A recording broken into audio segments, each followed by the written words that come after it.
And welcome back, everyone. Welcome back. Hope you enjoyed that. We are getting ready. We do have our two players, our starting players here, uThermal versus Oliveira. Now, uThermal was competing as random for a couple of months at the start of the year, but has since cast away the facade of the random and now is embracing his inner Terran. Has been playing Terran these past couple of weeks in WTL in online events, and even Sparkling Tunic Cup as well, as he was warming up for this match. And here we go. We're diving into our first game. We have uThermal. uThermal for OFFSYDE Esports, and in the top right we have Oliveira for Dragon KaiZi Gaming.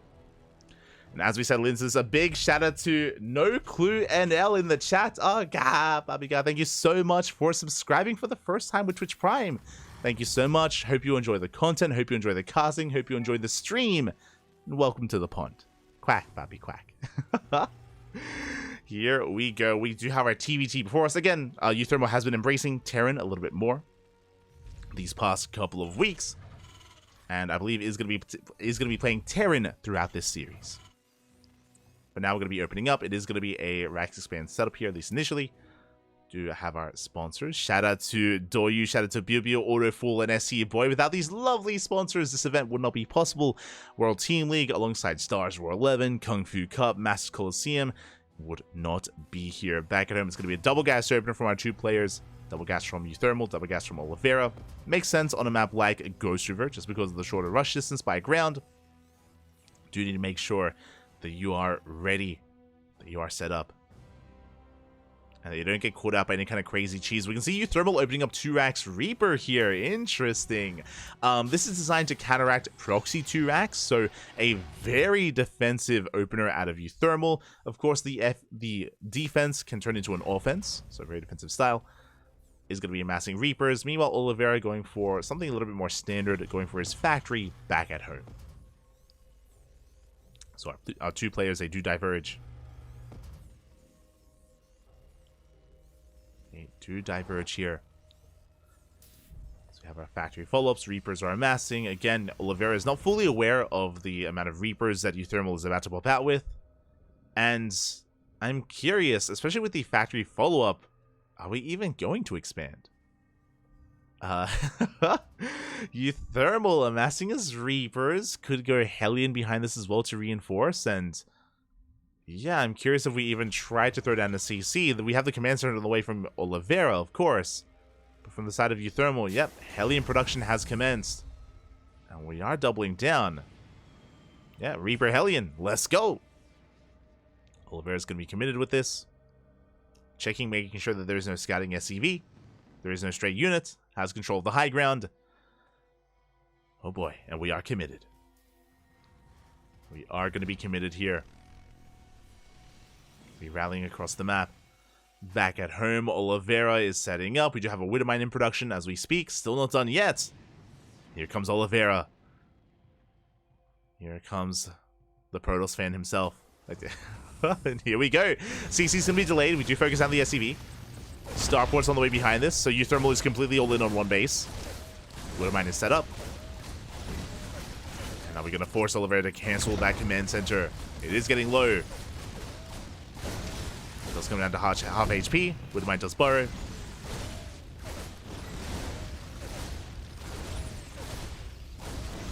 Miner does burrow as uThermal gets behind that base. Does get that base so very low. And Oliveira, he wants to save it. Trying to at least. KDA charge is going to be going off. We do collapse on the army and the base is going to be cancelled. Now we have one base versus one base. Nice bait on that mine shot. uThermal gaining ground, pushing into the main. Again, we only have the one Reaper and a handful of Marines to defend. Tank is on the way. We need to buy some time. And the tank does pop out. Will siege and will defend. Yeah, the tank has arrived. And with the help of this tank, we're going to be able to hold on to our main. Back at home, uThermal is now expanding. Recognizes that he cannot break the main base, is going to be expanding. Uh-oh, and Oliveira, he's going for his counterattack. uThermal's in a bit of trouble. I mean, sure, he canceled the base, but tech-wise, he's going to be falling behind. And Oliveira has quite a bit to work with. Second tank does make it. Again, Oliveira safe and sound back at home, and Oliveira, he's going to force a cancel. There's no saving the CC. What does uThermal have to work with? We go for the depots, actually. Ooh, and that's going to supply block uThermal. Yeah, the supply block is going to be brutal. 2 depots go down, forcing a cancel at the same time. uThermal trying to break out. Going for the drop. Going for the dive. The tank does on siege in time. There's no anti-air. Cyclone pops out, but the drop will get away, and we just reinforce.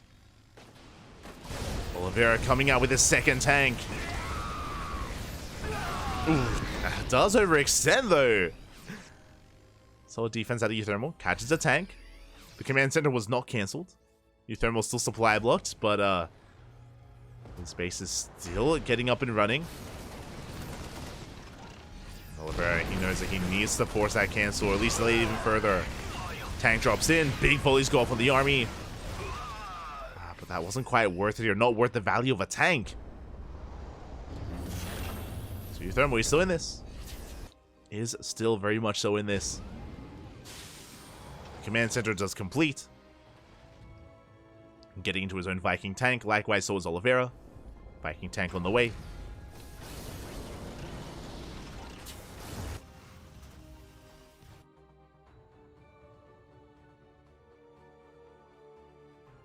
Viking tank is in production.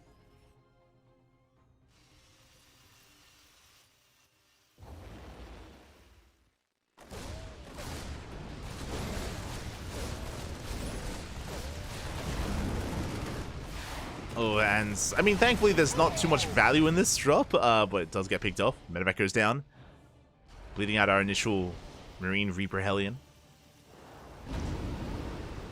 But the game is going to be settling. We are going to be calming things down.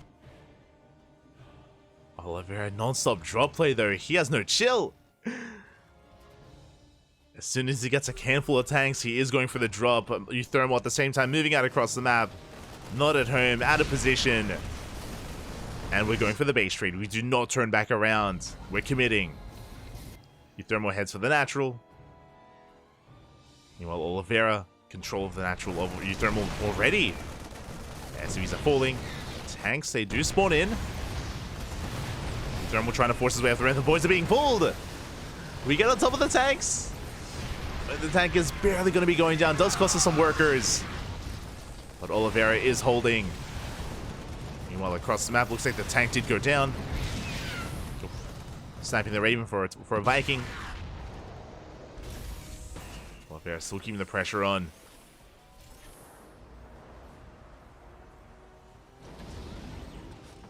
Going in once again. Is within range of the mineral line. Not sieging. Not quite.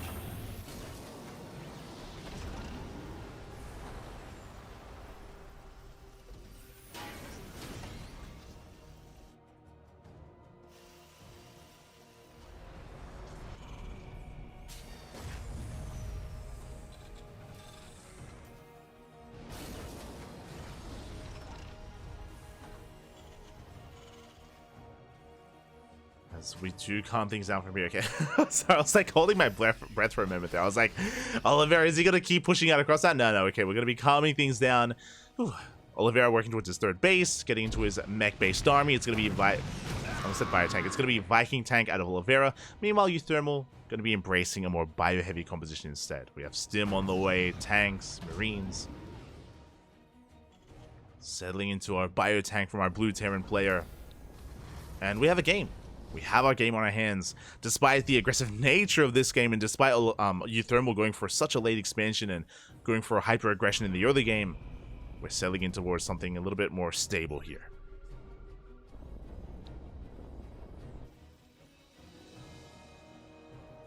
We are settling in.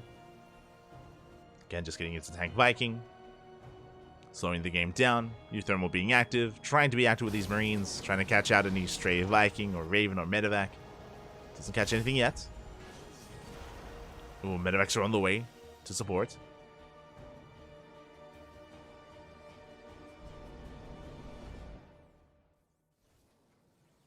And we'll see if uThermal can find anything with this. Again, like, the goal of Oliveira is just a turtle. Like, he's just turtling up. He's just fortifying himself in his 3-base setup. uThermal looking for a weak point in the armor, but for now, there is none. If we don't have any turrets at the natural, we could maybe commit to this drop. As I say that, Vikings are in position. Oliveira is ready for any kind of drop play into that natural. We are ready for it.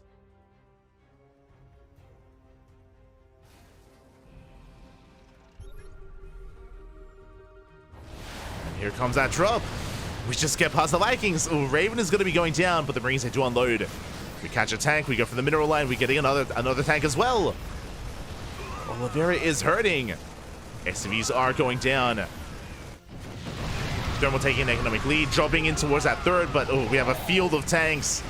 And what do we get done? What do we get done? We get 1 tank. We get 2 tanks. Only 2.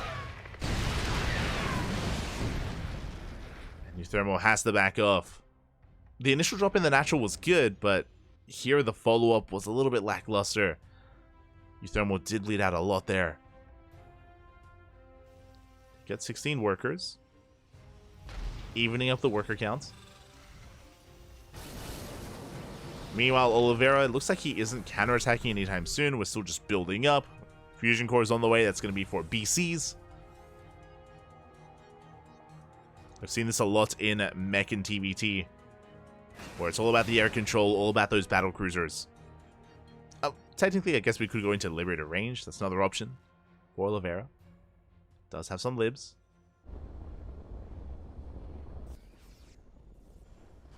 See Oliveira working towards his 4th. uThermal's here to deny it.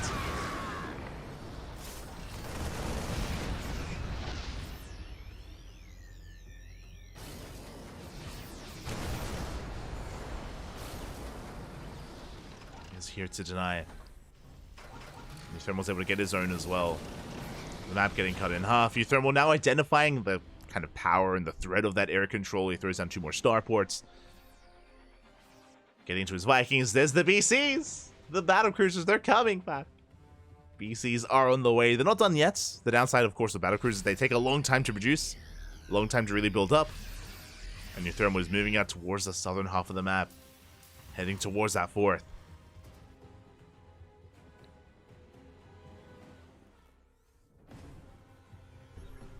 Is on the way. But again, can he break him without Ravens? Does get within range of the planetary. Oliveira not quite in position for this. Tank volley is going to be going off. We deny the gas guys as well. Not a bad trade here. Does retreat. Doesn't break the base, but gets a couple of SCVs, gets the gases, gets the turrets. Nice trade nonetheless. And that may just be the win condition for uThermal, which is just contain Oliveira to 4 bases. I mean, I say win condition. Oliveira can still max out with this economy. But the ideal is for uThermal to contain and to take the rest of the map instead. And to be able to trade out this army. We'll see if he can. Behind this double armory, this should be for Viking upgrades. Ship weapons. Ship armor. BCs are moving out. We do catch them. We go for the stim. Oliveira does react in time. He does pull back. Saves the BCs. Rocks are being knocked down. Oliveira trying to gain access to that natural, but it's not going to happen. We do have a siege line ready. uThermal will have to retreat. Does back off. And basically we've entered this phase of TVT where it's just very positional based. Very much so. Especially with Oliveira's more slow or immobile army. He has to try to keep up with the movement of uThermal, make sure he's in position for any kind of pushes, any kind of pressure. uThermal's rotating down once again. The BCs were revealed, and the BCs are slipping into the natural. Yamato is done. And we're going for the SCVs at the same time. uThermal committing towards the south. Vikings, they pop out just in time. And where's the teleport?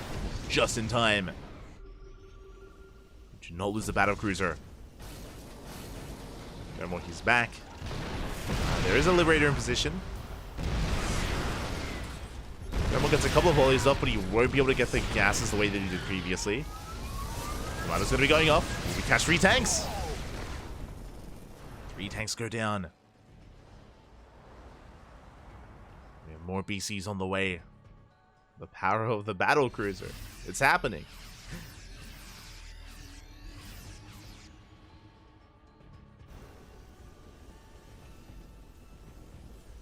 Meanwhile, uThermal. I mean, he's got a solo Viking down, and there we go. Here comes the mass Viking. How many do we have? This is where I would love to kind of know the Viking count. There we go. 22 Vikings to the 14 of Oliveira.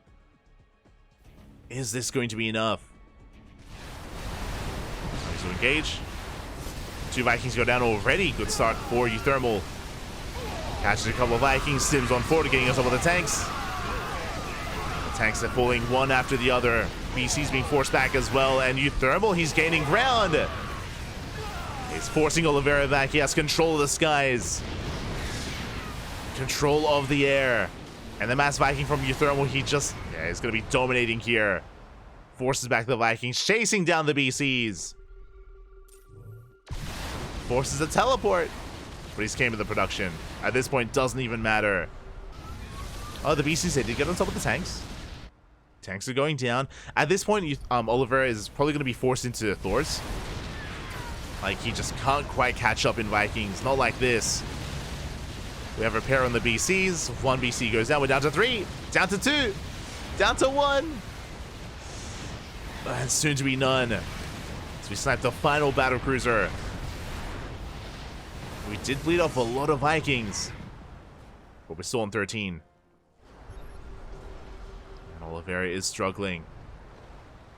Down in workers, down in economy, down in Vikings. And he cannot build back up. Here comes that Thor that we spoke about. The Vikings, they don't shoot down, so with the help of these Thors, we can fend off uThermal, we can build back up. The problem is that Oliveira lost so much here in this defense. He lost, what was it, 4 BCs? 5 BCs? Again, they're so expensive, they take so long to rebuild. Oliveira's on the back foot. And uThermal looking to kick things off with a win here for his team, for OFFSYDE. He is so close. Again, uThermal just taking every other base on the map. He's on that 5 base setup. Oliveira trying to expand, taking a 5th base in the center. Not quite able to.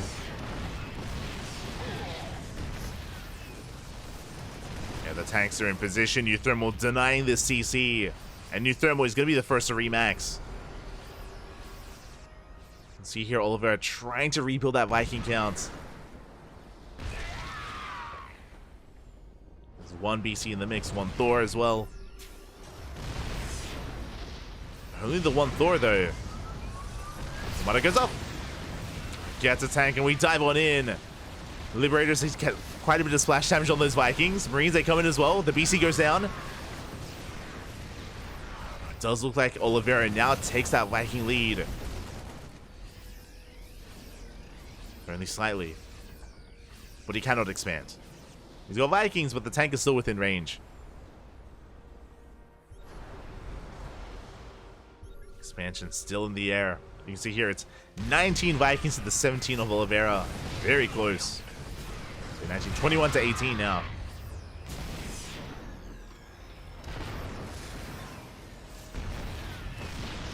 It's all about the Viking.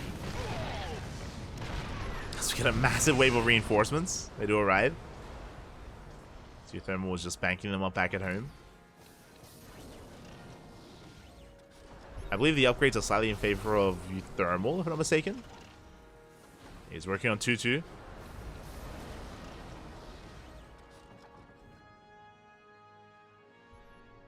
Oliveira about to catch up with his own 2-2 as well. It's are close. uThermal going to be pivoting away. Heads towards the natural. Yeah, Sims on 40 will find the tank. Oliveira know where he needs to be. And we're making our way towards that natural. Can we push into the main? So we find the tank. CC goes down. Oliveira up against the wall. Is going to be forced to engage the Marines, adding quite a lot of the low ground. But the Marines are running out. Yeah, the concave here a little bit too good for uThermal. He breaks through the BC, collapses on these Vikings. And uThermal, he has done it. Oh my god, the YouTube man himself, GG, gets called. And uThermal, oh my god, takes game number 1. Happy. GG, well played. Hold on, how do I get rid of this? How do I? Bam, there we go. GG, well played, uThermal. Was this his first win in WTL? Hold on, we'll see if we can, as we are diving into that game. Spawning in the bottom left-hand corner, we have uThermal for Offside. And in the top right, we have Oliveira for KaiZi Gaming. Here we go.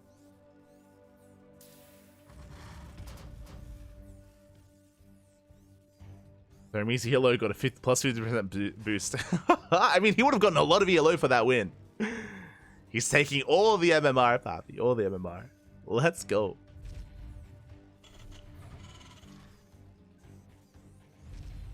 As my eyes are definitely on uThermal here. As a reminder, again, it happened a while ago. It happened like 20 minutes ago, but uThermal did open up with a 1-base all-in game 1. That's how chaotic things were in that game. This time opening up double gas. So double gas open out of uThermal. Oliveira going for a Rax expand. More economic build here from our red Terran player.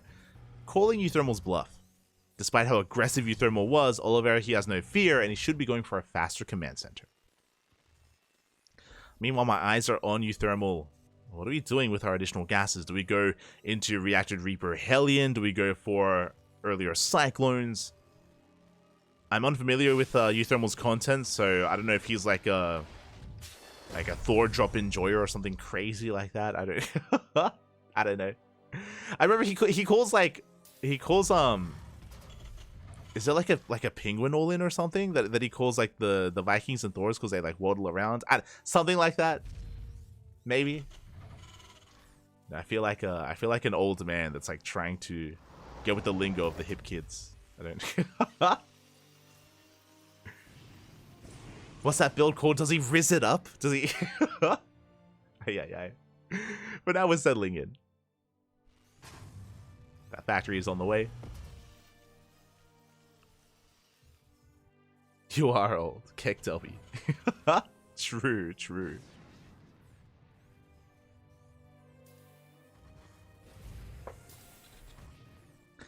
As it is going to be Reaper Hellion, at least initially here from uThermal. Back at home, Oliveira, of course, with a faster command center, throwing down his bunker, being safe and sound, getting into the rest of his setup.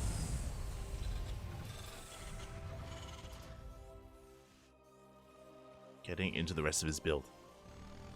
Penguin, but there you go. Oh, there you go. See, I knew I was talking about something. Penguin Brothers. I knew it was Penguin something. Yeah. The Penguins. You know what I'm talking about. There you go. I don't even know what that means. I don't. Yeah. But now we're going to be getting into our 1-1-1. Safety Cyclone on the way. So honestly, it's been a pretty standard follow-up here out of uThermal. Very safe as well. Going Reaper Hellion into the Cyclone. In case there was any kind of drop play, we will have plenty to defend. Reaper does arrive. uThermal will shut it down. Yo, and a big shout out to to Dead Eyes in the chat. Dead Einst? I'll say dead.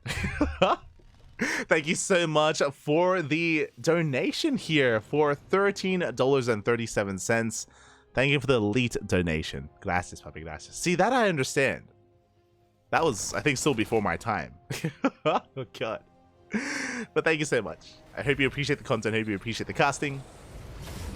For now, we do have our Cyclone drop moving out across the map from the side of uThermal. And we'll see what he can get done.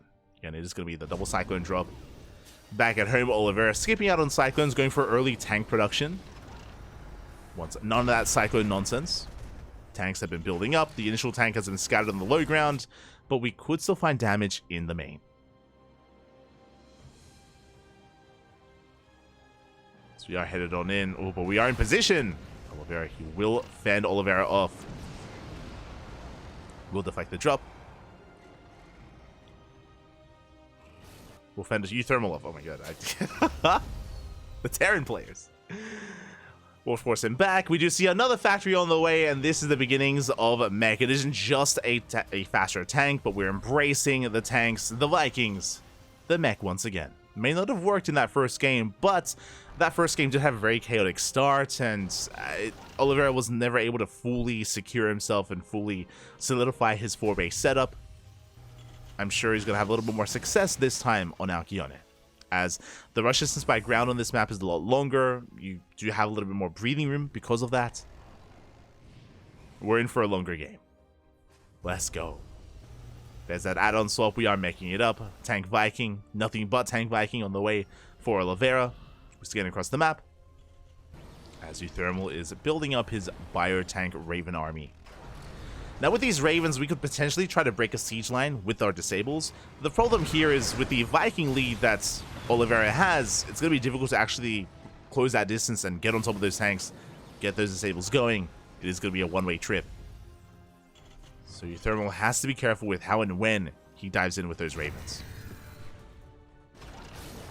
There is potential, but again, we have one shot. As you can see, uThermal rallying everything across the map. He's aware of the army composition. Oliveira trying to establish his 3rd base, and Oliveira is getting ready to try and break it. The tanks have rallied in. We have 3 Ravens in total. We have that many more disables. Again, this line of tanks looking quite vulnerable. The tanks on their own, there's not really much support.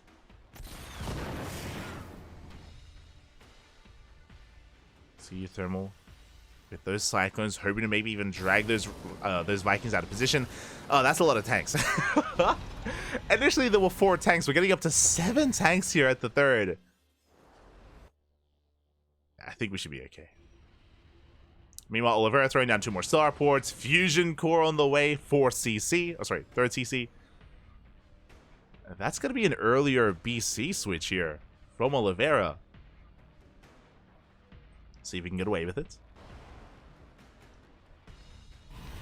uThermal just biding his time. It might just be a little bit wiser here for uThermal to hold off on any kind of push and maybe even deny the 4th, as Oliveira is going to be spreading himself thin once he does try to take a 4th base. Yeah, the tanks are spotted. uThermal not really liking his chances, waiting for Stim, +1.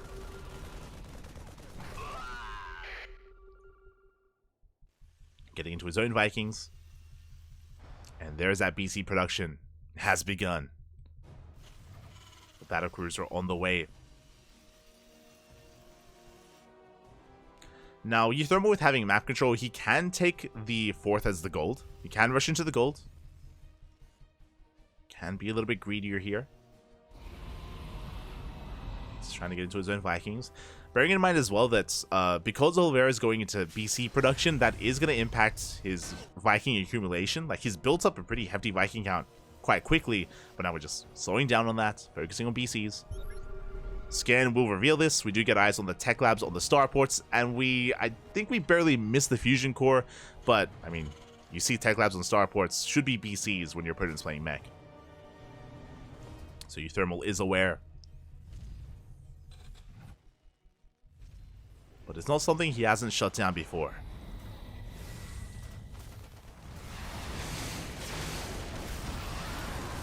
That's here we go. We go for the dive. Disables almost every single tank, and we do break through. I wasn't sure we would, but we do bust into the 3rd base. Marines, they head into the mineral line as all SCVs are going down.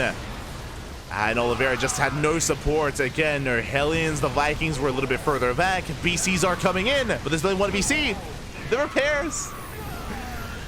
The VCs, they are kept alive. 2nd BC comes in. But it costs us 24 SCVs. uThermal is forced back. That was a very successful push. Even picking up some Vikings towards the end. That was what? 4 tanks, 24 workers, a handful of Vikings. And uThermal, he does maintain most of his army, bleeding out mainly Marines. I mean, he lost his Ravens, but Again, they did pay for themselves. They did pay for themselves.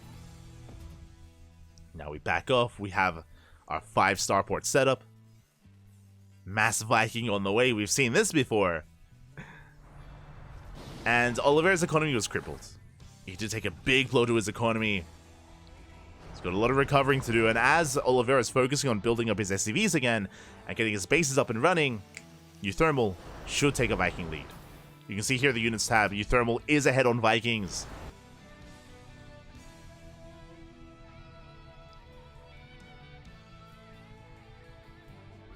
Is up on that Viking count. Marine's going for a run by. We do get a turret. Not gonna get much more than that. Just being an annoyance, poking and prodding. Skin reveals the Vikings. Plus 1 ship weapons on the way. Oliveira trying to get his 4th base, not quite saturated yet. uThermal is moving out again. He has a supply lead. Give Mark a TVT. He can make some magic happen here, Papi. Let's go. He's pushing. Now I'm curious, do we hit the 4th or do we hit the 3rd? Yeah, we're rotating over towards the 4th base. No tanks in position. Only the planetary. Okay, the tanks are rotating over. We have 1 next to the base, but only 1. uThermal, he has arrived. Meanwhile, across the map, looks like the BCs, they did deny the northern CC. But we're within range of the planetary. Yeah, 1 of the tanks went down. A planetary under fire. And we can't save it. Yeah, there's no saving the base. The 4th base goes down. The BCs, they did deny the northern command center earlier, and now they head towards the 4th. They're getting a lot done. Vikings are racing back home. And remember, these BCs, they can just teleport. They can just recall back. So very nice counterattack here by Oliveira. Going to be buying a lot of time, but the damage was done. And even though Oliveira denies mining at the 4th, uThermal killed the 4th of Oliveira. 16 SCVs go down. Supplies evening up. uThermal now rotating over towards the fresh 4th of Oliveira. The linear 4th. See here the units tab. We have 27 Vikings to the 22 of Oliveira. But there are 5 BCs. And BCs, they can tank a lot of shots. Here we go, we're pushing in. The tanks do siege. Vikings going to be going ahead. We do kite back. Good kiting there from uThermal. Gets a BC, collapses on the Vikings. And Oliveira, does he have enough here? Again, the BCs, they aren't able to support too much. Reinforcements on the way. The Vikings of Oliveira, they come out on top. He does force back the army, but he lost 20 workers. Saves the base, though. Does save the CC. Oh my god, and Oliveira, calm down. He's going to chase down the tanks. As many as he can.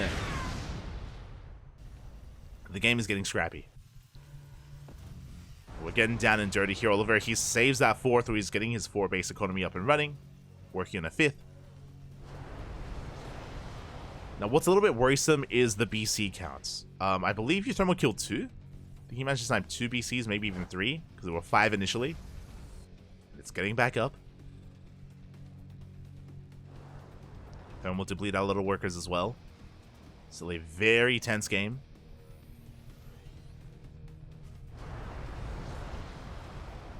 What if uThermal put 6 to 7 extra Raxes go Mass Marine now? If the tank count is low, you can do this. 100%. If the tank count is low and we don't actually have that many tanks, speaking of, Marine run by here on the right-hand side.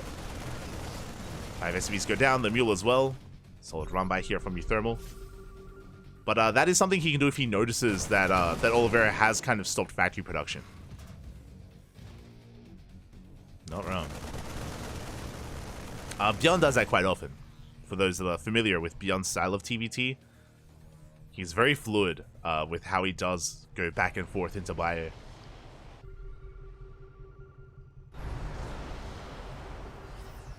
uThermal, he does rock up once again. He's within range of the CC. But do we have enough Vikings? We go for the teleport on top of the Vikings. uThermal being forced back. Oh, I'm not so sure about this attack from our blue Terran. Yeah, the tanks are being thrown away. This was not it. Tank being reset. Oliveira chasing down uThermal, forcing back the Vikings. You can see uThermal shaking his head there, and he knows that he has lost quite a bit. Lost a lot of momentum. That's what I was going for. And for the first time this game, we see Oliveira taking quite a substantial supply lead, and that is terrifying. For the meching player to be up in supply, to be even in economy, is terrifying. So the mech can get out of control. You can see here that uThermal has essentially switched into mech himself.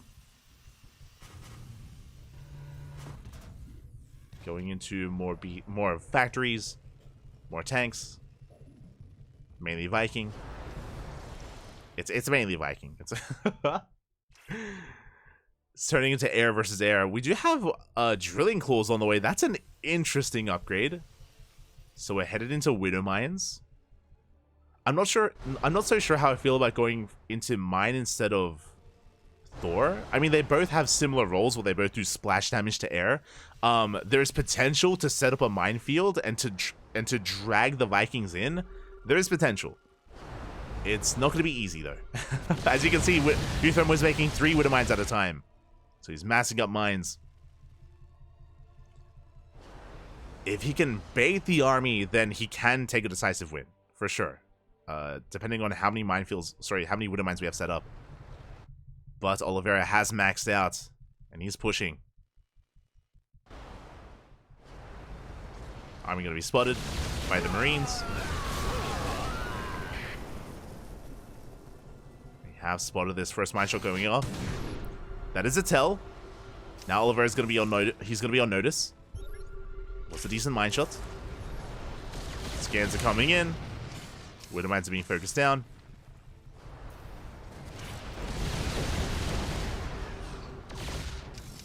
And Oliveira's army is softened up from the Widow Mine shot earlier. Oliveira does have the better upgrades. He has a +3 armor.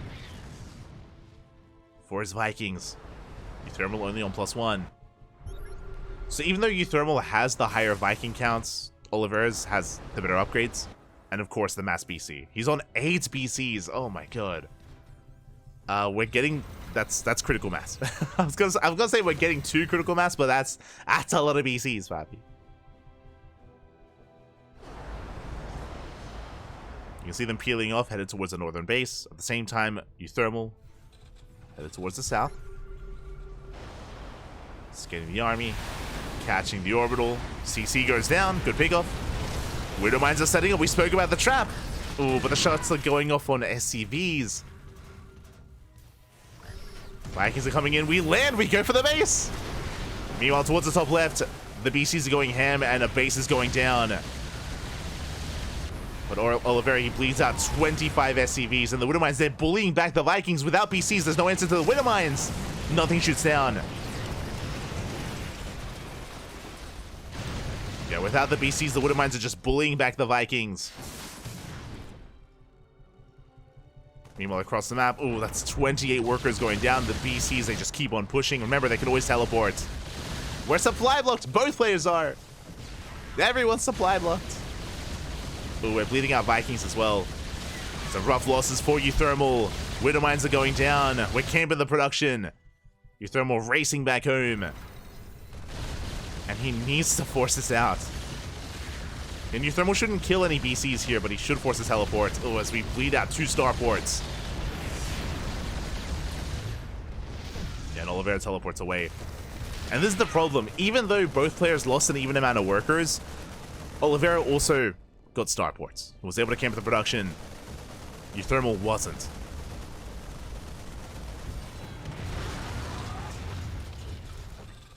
Turrets are on the way. Then we're rotating over towards the left-hand side. Oliveira's remaxed. And we should deny this northern base. Oh, I say should. Oliveira not too far behind. He has been mixing in some Ravens. There are Ravens in the mix. They can anti-armor missile. Widow Mine's going to be setting up. Getting workers.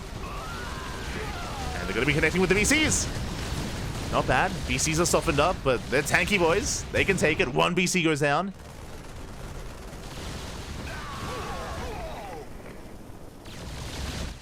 uThermal does shut down 16 SCVs. But I don't think he can quite engage with the army. The problem is that if uThermal ever takes a fight, then he is going to be anti-armor missiled. The burrito cannon is going to go ham. uThermal knows this. And again, uThermal, he just doesn't have the best bank to work with. He's still struggling to keep up supply-wise. That's why he's been avoiding the fight. He's been pulling back. Rotation is spotted. Mine shots, oh, getting baited out by an SCV.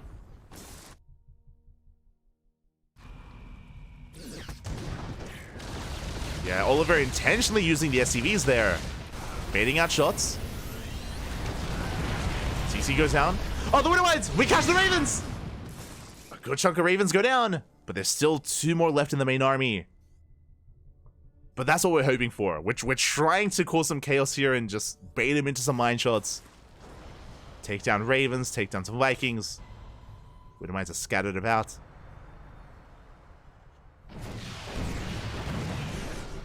Nah, but Oliveira, he's done chasing, he's pushing.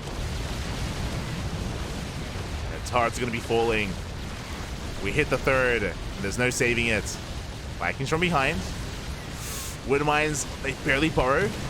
Big connection. Had a decent mine shot. There's that anti-armor missile. Yeah, we blanket the army, and Oliveira, he cannot engage. Not like that.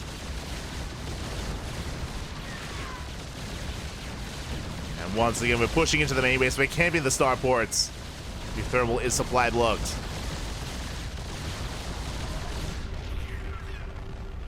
Now, the anti-armor missile is about to run out. Do we have another in the chamber? I think we do. Yeah, looking at the energy, yeah, we do. We do for sure. We do kite back. Ravens take the lead. Ooh, Yamatos go off. We do have some Widow Mines, but we scan! Okay, we scan ahead of time. Widow Mines are being cleaned up. uThermal trying to catch a BC. Does get one. Very nice snipe. You can see the Widow Mines getting in position. We do have a minefield. 3 Widow Mines just behind those Vikings. The Ravens are going to be going down. Ooh, and the scan does reveal the Widow Mines. Yeah, he is aware. uThermal forced to engage. Mine shot's not quite going off. A lot of Vikings going down. Bearing in mind that uThermal cannot replace this. And we teleport on top of the Vikings. We go for the teleports. And the mass BC is too much for Yamato. What little is left. And Oliveira just raining down on the fresh mining bases of uThermal. And GG gets called. Oliveira, he does fight back, tying up the series 1-1. It was a good effort here by uThermal. He held his own, which was impressive. More than I was expecting. But Oliveira will tie up the series. GG, well played. Oh my god. Very impressive stuff there by Mark, by uThermal. Again, I wasn't really expecting too much seeing him coming up against Oliveira, but I was very impressed, not just in game 1, but even here in game 2, uThermal, he had his moments. He definitely had his moments. It was not a one-sided game. It was more of a back and forth. Obviously, the BC count building up over time was an issue, was a problem that was never dealt with, but outside of that, good effort there by uThermal. And we're tied up 1-1. We are now tied up 1-1. The series could still go either way, and we're getting ready for our PvP. We're getting ready for our next matchup here. Oh my god, I'm ready for it. It's going to be Firefly versus Hero. Let's go. We have Firefly, the man of the hour himself, the ace player of OFFSYDE Esports. Oh, and we're diving in. And spawning in the top left-hand corner of Amphion, we have Firefly for OFFSYDE Esports. And in the bottom left, we have Hero for Dragon KaiZi Gaming. Again, Hero having a solid performance over the weekend as well. Did come in as the runner-up in Stars War 11. But he had a beautiful series against Maru in those finals. Went all the way to game 9. How often do we get best of 9s, and how often do we go all the way to the ace match in a best of 9? Hero showing us why he's the best, at least offline Protoss player out there. Arguably the best Protoss, period. But you know, it's kind of hard to judge, especially when we're limited with the events that we can see max packs in. Feels bad, man. Feels bad. At least this event is offline. Oh, sorry, online. Kind of. If you didn't hear, the organizers of WTL did say that they wanted to make the finals an offline event in China for WTL. So that is also something to look forward to. They're planning to fly the finalist teams over.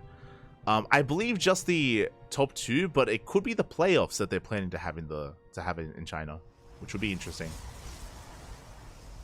We'll have to double check. Regardless, we are setting up for our gate expands. We do see both Firefly and Hero trying to delay our expansions. Again, we're loading into Amphion. There is a ramp coming into the natural, so it is considered safe to go for more greedy builds, as both players have opened up double gas, and we should be going for Stargates. Now, this could be the beginning of Phoenix Wars. What I'm referring to is that both Hero and Firefly should be throwing down Stargates momentarily, as they have the gas for it, or they're soon having the gas for it. And if they both scout each other going for Stargates, then it means that both players should be making Phoenixes. Cybercores are finishing up, and there's the Stargate for Firefly, and there's the Stargate for Hero. So again, because it's Stargate versus Stargate, because they scout each other, this is the beginning of Phoenix Wars. Oh boy. Well, let's strap ourselves in. Now, it is difficult to break out of Phoenix Wars, not impossible. We have seen some players try to deviate away and head into Blink Stalkers from here. The problem is it's difficult. If your opponent realizes that you are stopping Phoenix production, then they can just push in and punish you and snowball out of control. It is very risky trying to break out of those Phoenixes once we're locked in.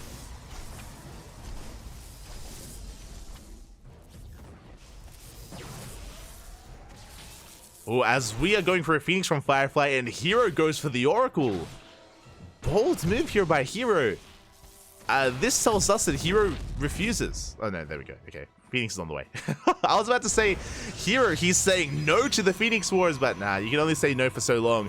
Now, what's important is that Hero canceled the Oracle after the probe died. After the probe scout did fall. So Firefly, for all he knows, it's an Oracle first. So he's not fully aware of what's going on. Is in the dark, is being fed a little bit of false information.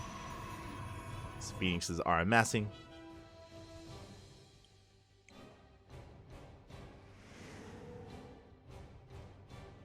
Phoenixes are going to be amassing here. Settling in back at home. And we'll see if we commit into a second Stargate. Ooh, Firefly going for the Robo. Okay, meanwhile, Hero, there's that second Stargate. So, because Firefly doesn't know that Hero's committing into Phoenixes, this could be why we have the Robo instead, and this is dangerous here, as this confirms that Hero will take the Phoenix lead. Once that Stargate gets up and running. And again, a lot of the decision-making for Firefly could just come down to the fact that he saw the Oracle on the way. That Robo can help with Immortal production, can help with a gateway-focused army. Firefly does move out, and does come across the army. He's now aware, he has to fall back. And what is the plan for Firefly here? Yeah, there's the Immortal in the way that we spoke about, but the Immortal, it's not going to help at all. It doesn't shoot up. Uh-oh. And again, there's a reason why, like, in a PvP, once you start making Phoenixes, you have to double down. I mean, I'm getting ahead of myself here. We'll see if Firefly can defend against this. Does collapse on the Phoenixes. Oh! Do bounce off each other. Hero has yet to really make use of that second Stargate yet. Needs to wait a little bit longer to build up that Phoenix count. Firefly hoping to catch a reinforcing Phoenix, but doesn't find one yet. Does catch a probe. And he does force the recall. And the recall forces the recall. That's PvP. Let's go. You know, back at home, Firefly building up additional gateways. Hero moving out.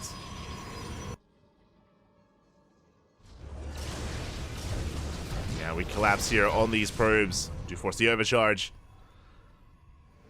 And again, Firefly is still building up those gateways, still has so little to support those Phoenixes. And we have our way with the mineral line. And what can we do? Like, Firefly can't push in. He cannot contest against the higher Phoenix cannon. Yeah, we're going for a counterattack. We have to. At this point, it's feeling pretty all in.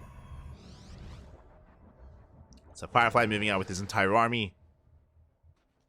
Hero almost catching a Phoenix.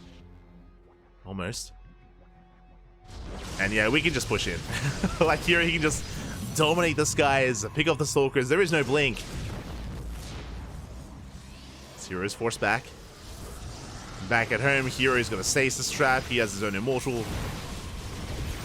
Has been building up his own ground army. Picking away those Phoenixes. We're down to 2. Down to 1. And again, Hero, he can just pick up what little is left on the ground. We are pushing up that ramp. We're getting there. We get the slow warp in the face of Hero. Let's go. Can Firefly break this? Pushing it up a ramp into two immortals. One immortal is lifted. It's going to be shut down. We catch the immortal. We have 3 shield batteries. Oh my god, Hero is so prepared for this. And he lifts everything. He picks it all up, shuts down the army. GG gets called, and Hero will take game number 1. GG. A solid game there out of Hero, and again, Hero with the mind games as well, winding it back. I want to believe, and it looks like we have our map of choice. It's going to be Oceanborn as map 2. Let's go.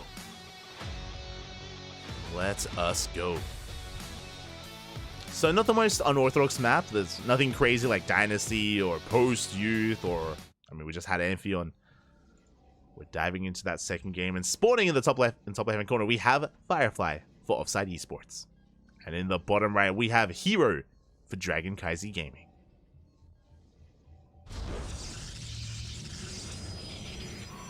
Now, as opposed to Amphion, we should be seeing 2 gate openers. A big reason why our players were forced into gate expands, or I say forced into, why they chose to go into gate expand setups, is because of the ramp leading into the natural on Amphion. Does signify that it is safe to do so, to be a little bit more economic and greedy. It's similar on Site Delta, it's similar on Post-Youth as well. But here on Oceanborn, we should be seeing 2 gate openers. It is more of a rarity to see a gate expand, unless you're Max Pax, or Christiane, or sometimes Hero. But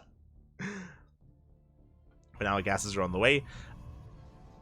And I've got my eye on our players here. Are we? Okay, there we go. I was like, are we going to be skipping the gateway? We are not. So 2 gate opener from our players on the way. Should be leading into the Cybercore, into our initial units of choice. We're getting into a much more standard PvP. There is no proxy. Hero was a little bit more adamant and a little bit more careful about scouting. Went across the map immediately to get eyes on the opener, on the structure. Meanwhile, Firefly, going for a bit of a delayed scout, is going to dip in and should get eyes on the second pylon placement. And with this scout, we confirm that there is no proxy. The second pylon has been confirmed for both players. That second pylon is in the main. So we know we're safe and sound. And what initial units do we work with? Do we go Stalker Sentry, Double Stalker, Double Adept? Oh, it looks like greedy builds from our players here. We're going Sentry into Nexus. You can see Hero, he cancels his Zealot, goes for a second Sentry. Basically, Hero is cutting corners for a faster expansion. Firefly, I believe, is he going to be canceling that first Stalker? Curious. Does confirm the Sentry. Nexus is going to be thrown down. So quick expansions here from Hero and Firefly, both players playing economic. And we're just mirroring each other completely. We're just completely mirroring each other here. Faster expansions, we have robot responses. To get into earlier Immortal production means delayed blink, means delayed aggression. We can, of course, harass with a War Prism true with like Adepts and Warp Prism. But for the most part, we're easing our way into Oceanborn, where we're calming down.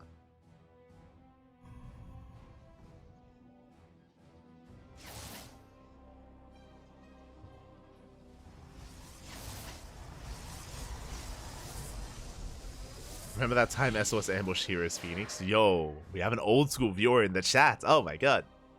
It's been a while.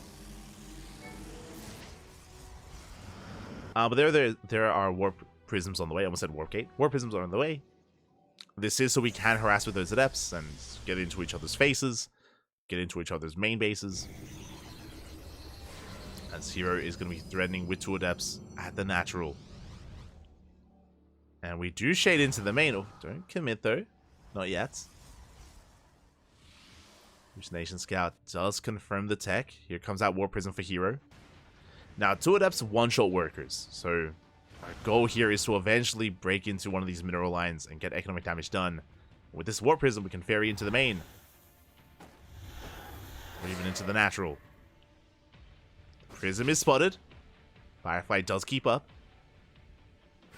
We commit to the shade. We do manage to get a couple of probes. 1, 2, 3 probes go down. Let's start from Hero.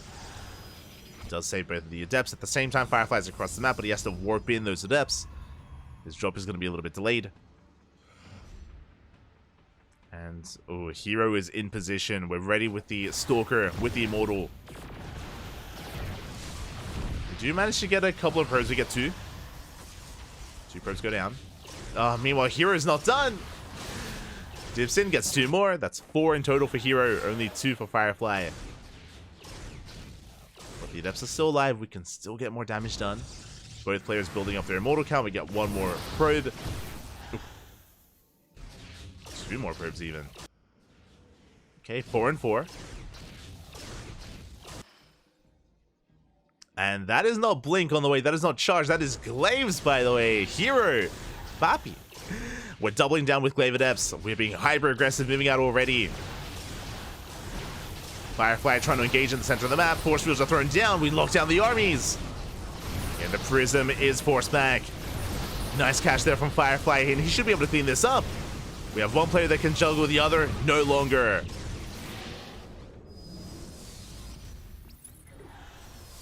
Firefly does take the fight. 3rd base being taken. Now, what's important here is that Hero, instead of throwing down a Nexus, that's 5 gates. It's a 2-base all-in. With Glaive Adepts, Hero, he's going for a 2-base all-in. Glaive Adepts, they do a great job at buffering the Immortal-based army. Getting across the map. Oh, got the Prism! No! The Prism gets low! Oh my god. And the Firefly, he is going to be able to get away. Whew. Did bleed out an Immortal. Does manage to escape. Firefly going for his own Glaives, but again, this is a more macro variation out of Firefly with that 3rd. Hero, he's just getting that Gateway Explosion up and running. Hallucination Scout comes in, and this is the big moment here. Firefly will confirm that there is no 3rd. And we need to respond.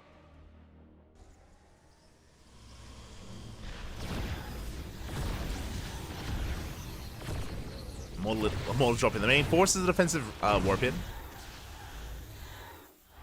Does force that warp in, but here he's moving out with the rest of his army. He wants to go for the kill. Still has to wait for his Prism and another warp in. And where are our shield batteries? No shield battery at the 3rd. It just now started. Oh. Just now on the way. Hero, he's not going to wait any longer. Warping in 7 Adepts at a time. The pylon's going to go down. Depowers the shield battery.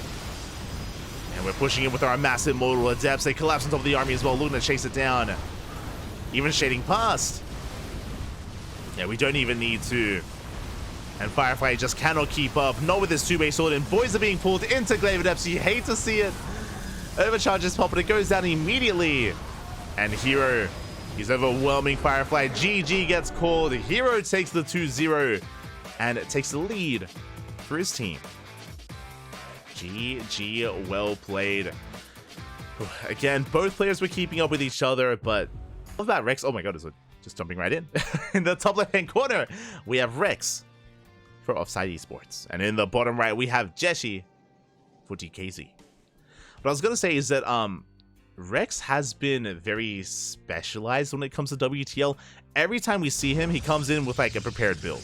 It's been a lot of fun. Like, I've been loving to see Rex week after week in WTL. We saw Rex pop off, I think it was against Cure, right? It was in the second round. Yeah, Rex versus Cure. And Rex, he took a game off of Cure. It was crazy. It was very impressive. But yeah, it was with an all-in, of course. I was able to catch Cure off guard. But that's what I'm here for. I'm here for some wild builds. As Rex is forced to take the unnatural natural. Jieshi back at home, opening up gate expand. For some context here, Jieshi needs one. Jieshi needs one win to claim the series for his team. And for KaiZi to be our winners here at the start of the night. Meanwhile, Rex has to fight back and get a 2-0 to force the ace match. The pressure is on. The pressure is on Rex. There's that gate expand from Jieshi. No, Su, yeah, there hasn't been a Su yet. I believe Su has yet to compete in WTL this season. It's something that we have pointed out. Even though Su, I brought this up a couple of times. I don't want to harp on it too much. But even though Su joined Dragon KaiZi Gaming, and I thought that he joined for WTL, Su has yet to compete in WTL. It's been Oliveira, Hira, and Jieshi week after week, which has been surprising to me. It's a bit of a shame. I would have loved to have seen a little bit more Su, and I mean, he's been doing well for himself in GSL. You know, he's been doing well in that aspect. Don't get me wrong. But, has yet to debut. Has yet to debut in WTL. Hopefully at some point this season. Hopefully at some point in the round robin stage, you know? Next week. Copium.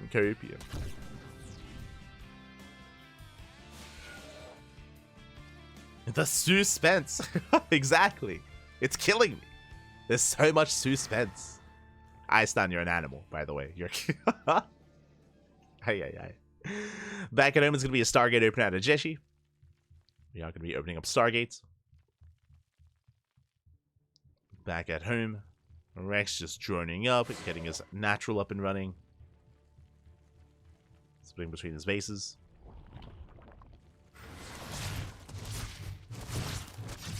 The Adept does actually come into the shade. We pick off the Lings. Not that much to defend in the main.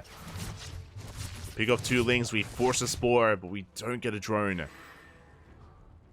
As the Adept will escape. Just barely.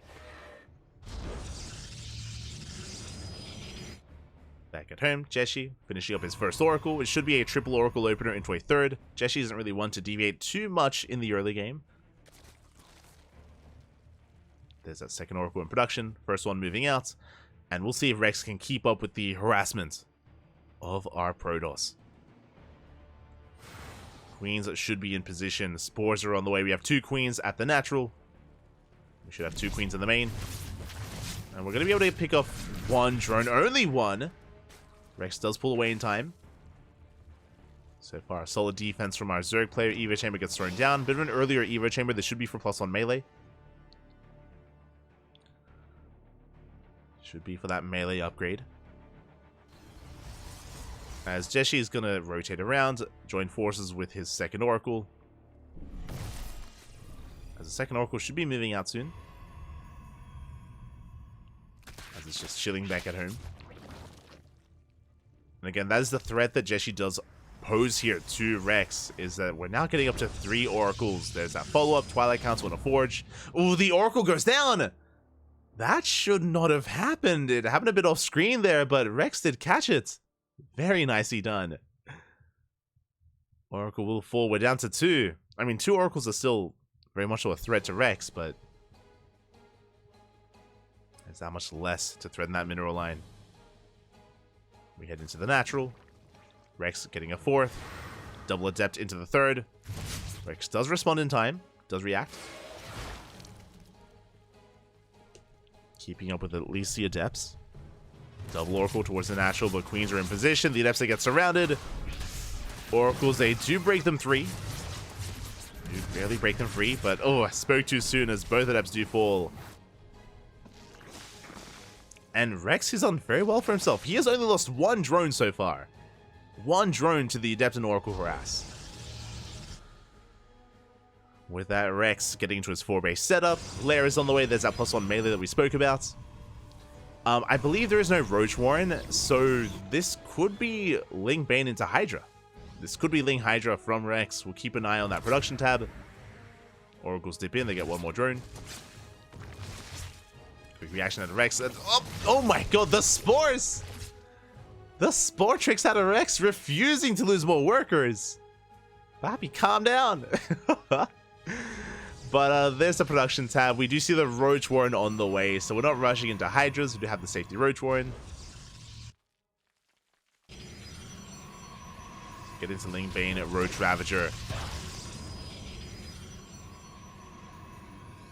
Meanwhile, Jieshi building up, and he's not going for any kind of big timing either. We have Blink Stalkers, yes, but we're working towards Colossus. So Colossus production has begun. Gas is being taken, infestation bits on the way. So we're still going to be committing here into Ling Bane Roach Ravager. Jieshi going double Robo Colossus. This is a little bit old school. This was very popular last year in 2023, especially the beginning of 2023. But we have seen this kind of fall out of fashion a little bit here, as Jieshi should be building up towards a 4th. Basically, our big power spike is our first 2 Colossus, then our 3rd and 4th Colossus. We should be working up towards a 4 Colossus timing. But Jieshi still has yet to expand. Colossus is revealed. Rex is aware. Rex already working towards a Hive. And now that he's seen the Colossus, we should be working towards Vipers. Vipers should be on the horizon. That'll be a secure way to deal with these Colossus. See if we can get there.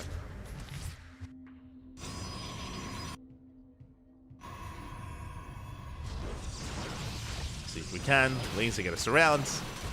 Forcing out the blink. Rex reading that as well. Very nice movement with those Lings. Catching the Stalkers. Was that a kill?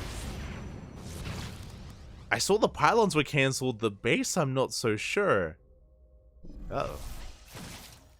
Regardless, the 4th base is denied.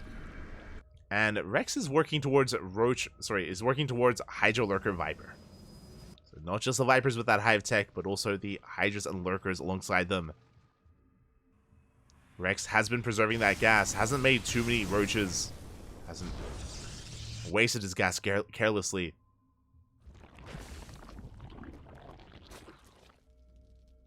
And yeah, honestly, Rex has just done a great job at reading his opponents, recognizing what he was doing, responding, engulfing the map in creep, teching up. Now it's going to be all about the execution. Again, Jieshi will soon be pushing once he gets his Colossus count up, once he is able to refine his army, or build up his army. Actually getting into Immortals, okay.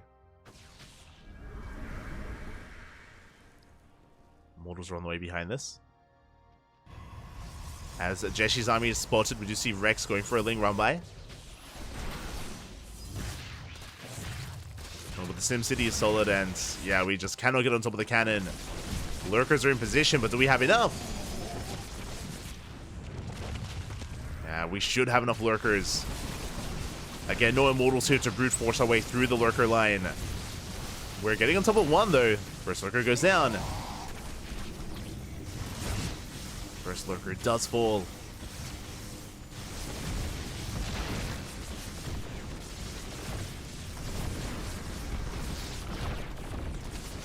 We're almost going to get the second. Our Immortals have arrived.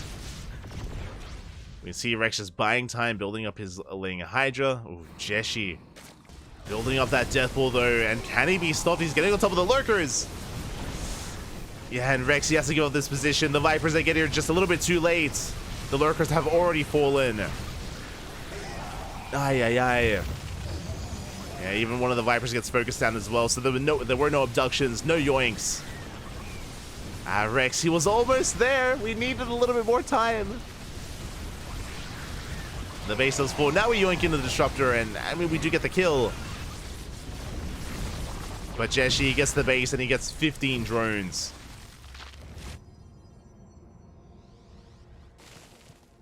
Yeah, Rexy just had a rough defense there at the fourth. He committed. Did just bleed out too much. And now Rexy's on the back foot. He's in trouble. Jieshi reinforcing, pushing in. Gets a revelation off. Spots the lurkers. Observer is kept alive. And yeah, we're just forcing our way through. Again, there's just so little support here for those lurkers. They do need that buffer. They do need that support. So we get the warp into the main. Charge us into the main base. We collapse on top of the hydras as well. And everything is on fire here. The third and the main. Lings are coming to reinforce, but again, this is still going to be a rough trade for Rex as we rain down on those lurkers. Yeah, 20 drones go down. We do snipe the prism, but that's going to be another hatchery falling. And I believe we reset the lurker counts. I believe we're down to 0. Yeah, 0 lurkers. GG gets called. There's just nothing left to defend, and Jieshi takes game number 1 and the series for Dragon KaiZi Gaming. GG. GG, well played. Jieshi will win it here for his team. As a reminder, choice B. Uh-oh. We're going to be loading into post-youth. Okay. Post-youth is going to be coming up next for Rex. When it comes to the previous game, again, I do like that Rex was rushing into Hive the way that he was, working towards Vipers. I do think that, again, we were just forced to fight a little bit too soon there, as in the bottom left we have Rex for OFFSYDE Esports. In the top right we have Jieshi for Dragon KaiZi. But you saw that the Vipers, they rocked up after the 4th had fallen. Like, after Rex had bled out, it's like 4 or 5 lurkers. Like, it just was a little bit too late there to the party. If it was there in time, then maybe we're able to pick away at the Immortals or the Colossus and threaten the Protoss army and fight a little bit more on the Zerg's terms. But that was not the case. And Jieshi snowballed out of control.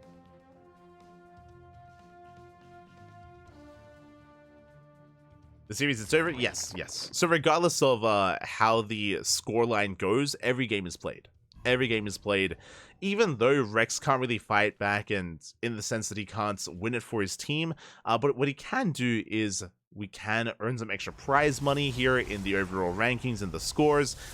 We can get a better score line, and we can improve our ELO as well. Again, map score does matter here in the round robin stage, and I believe you get a bonus for every map won as well. So you do earn more prize money depending on how many games you win.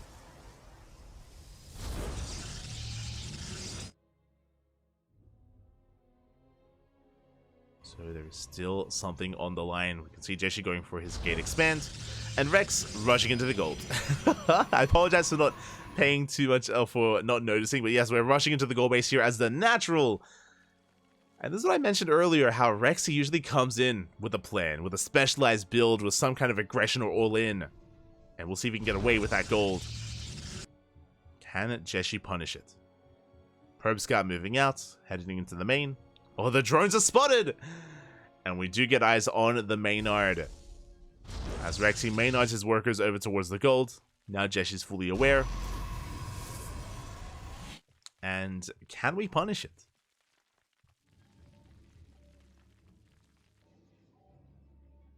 Exclamation mark WTL format. There you go. There you go, man. We have the command in the chat. Meanwhile, Jieshi, how do we punish this? Twilight Council. It's going to be a Twilight Council opener. We have a couple of different options available. This could be Glaives. This could be DTs, Dark Templar. We do have options. As Edep does threaten the gold base. Forcing back the drones. Oh, not quite getting a kill. A Link Scout steps in. Oh, this should not have happened. The wall is wide open. And we get a full scout of the main base. We get eyes on the gateways. We get eyes on the Twilight Council. We see it researching. Rex is aware. 4-gate Glaives is coming. Rex is getting ready. Now, knowing is one thing, but defending is another. this goal base is very exposed. It's very out in the open. It's going to take a while, a little bit longer to reinforce and to actually muster a defense. On top of that, I believe this is the variation without a robo. I believe there is no robo with this 4-gate glaives, which means this is a more macro variation. We get one drone, barely not another. But the way this works is the money that would have been spent on the robo should be spent on a third base instead. So a macro Glaive Adept build. And there's the third. So again, as we mentioned, there is no robo, which means there's no warp prism. We're just warping it back at home, and then we're sending it across the map.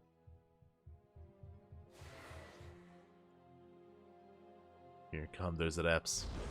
Glaives not done yet. Not quite.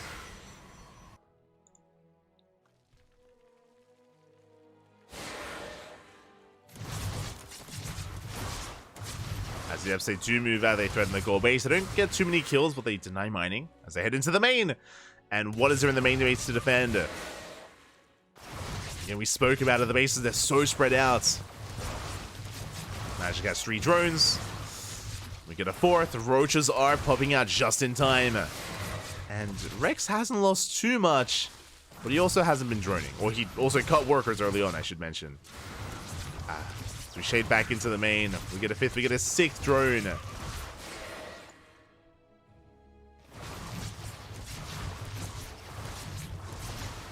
6, 7 workers go down. Behind this, we're following it up with DTs. Oh, we have the high ground.